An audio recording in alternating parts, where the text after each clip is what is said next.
For today's video mga ka-landscape, share ko lang po sa inyo yung gagawin po natin ngayon. Ayan, bali magpapaugat po tayo ng nidra. Ayan, bali po imamarkot po natin yan kasi magpaparami po tayo niyan.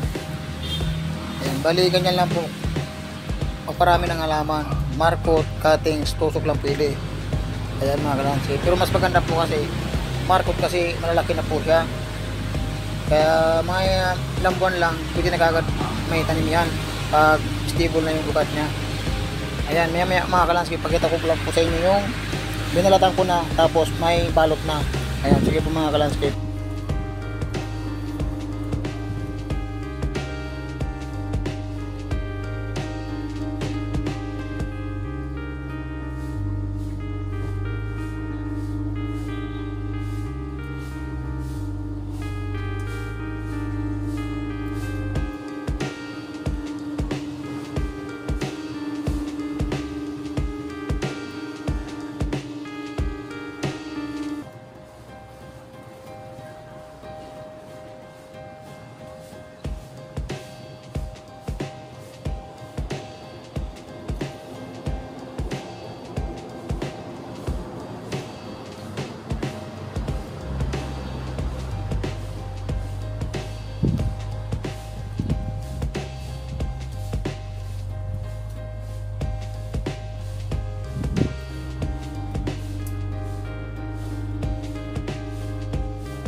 Ayan na po mga ka-landscape, bali may balat na po siya. Ayan, ganyan lang po yung pagbalat niya.